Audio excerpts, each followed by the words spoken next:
দেন ভাই 1 মাসের বেতন ফাইল লইছি, দেখছেন নি? এই 1 মাসের বেতন। মনে করেন 1 মাস যত কষ্ট করছি সব ভুলে গেছি এই বেতনটা খাইয়ে।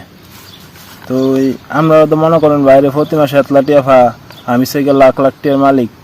আসলে না, মনে করেন এটার ভিতরে মনে করেন দুনিয়ার খরচ, নিজের এই দেশে চলার খরচ, বাংলাদেশের মনে করেন ফ্যামিলির খরচ, ছোটো বোনের প্রাইভেট বিল, স্কুল বিল, সব কিছু এটার ভিতরে।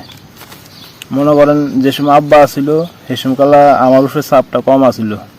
যখন আব্বা মারা গেছে আমার উপরে দায়িত্বটা একটু বাইরে গেছে বেশি, কারণ সব কিছু আমি চাওয়ানো লাগে।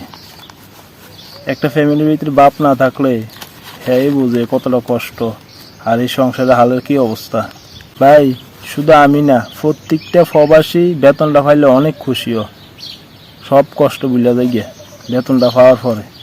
তারপরে মনে করেন বেতনটা হাইস্টে একদিন থাকে আবার বাড়িতে ভাড়াই দেয়, আবার খালি হয়ে যায় গিয়ে, আবার 1 মাস কাম করে আবার টেয়ে জোগা, এরকম করতে করতে প্রবাসী জীবন যাইতেছে।